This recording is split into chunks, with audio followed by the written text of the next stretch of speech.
সুপ্রিয় দর্শক, আসসালামু আলাইকুম। আশা করছি সকলে ভালো এবং সুস্থ আছেন। বাবুলকের পক্ষ থেকে সকলকে স্বাগত জানিয়ে শুরু করছি মোহাম্মদ রকি আহমেদ। সুপ্রিয় দর্শক, আজকে আমি আপনাদেরকে আরও নতুন দুটি বকনা সংগ্রহের উদ্দেশ্যে যাচ্ছি এই ভিডিওটি দেখানোর চেষ্টা করব। আমরা প্রতিনিয়ত এই চ্যানেলে আমরা আমাদের ফার্মে কেমন বকনা সংগ্রহ করি বা কেমন গাভী সংগ্রহ করি বা এরা কেমন দুধ দিচ্ছে অথবা এরা কেমন জাতমানের সব কিছুই তুলে ধরার চেষ্টা করছি। আশা করছি আপনাদের এই চ্যানেলের প্রত্যেকটি ভিডিও ভালো লাগবে। যদি আপনারা আমাদের এই চ্যানেলের নতুন দর্শক হয়ে থাকেন তাহলে অবশ্যই আমাদের চ্যানেলটি সাবস্ক্রাইব করতে ভুলবেন না। আমরা ইতিমধ্যে এই যে রাজীব ভাইয়ের বাড়ির কাছাকাছি চলে এসেছি। তো রাজীব ভাই মূলত উনিও বিভিন্ন গরু, ছাগল, হাঁস, মুরগি, ভেড়া, মহিষ এগুলো লালন পালন করেন। তো আমরা যখন আমাদের সামনে যে দুটো বকনা দেখতে পাচ্ছি এটা ওনার ফার্মেই জন্মগ্রহণ করা। তো এই বকনাটির বয়স উনি আমাকে যতটুকু বলেছে এর বয়স হচ্ছে মাত্র 5 মাস।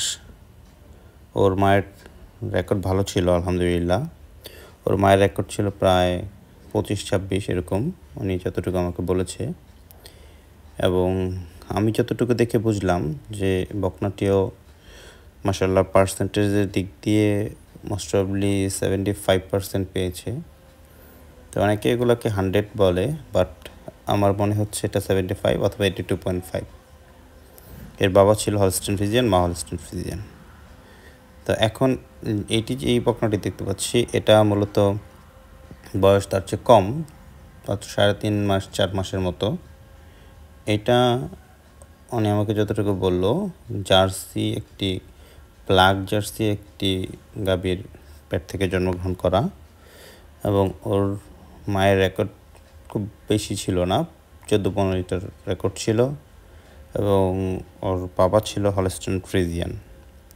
তো আসলে আমরা বিভিন্ন সময় বিভিন্ন ফার্মে যাই, বিভিন্ন ফার্ম থেকে অনেক বকনা দেখি, তো এবং ওই অভিজ্ঞতাগুলো আপনাদের মাঝে শেয়ার করার চেষ্টা করি।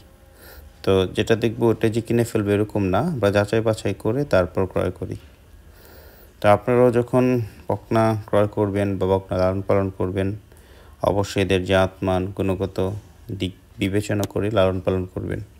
কারণ মনে রাখবেন, বকনা দেখলাম আর কিনে ফেললাম এরকম না। আমাদের বকনা কিনতে হলে অনেক কিছু যাচাই বাছাই করতে হয়। এর রেকর্ড কেমন হতে পারে ওইটা আইডিয়া নিতে হয় এর মার রেকর্ড থেকে, এর বাবার রেকর্ড থেকে, দাদা নানি পুরো প্রজন্ম থেকে। তো এর ফার্মে আমরা পাশাপাশি কিছু কারলও দেখেছি, ভেড়াও দেখেছি, ছাগলও দেখেছি। আসলে ফার্মটি অনেক সুন্দর মাশাআল্লাহ। তো ভালো থাকবেন সবাই, সুস্থ থাকবেন এবং আমাদের এই চ্যানেলের পাশেই থাকবেন। আসসালামু আলাইকুম।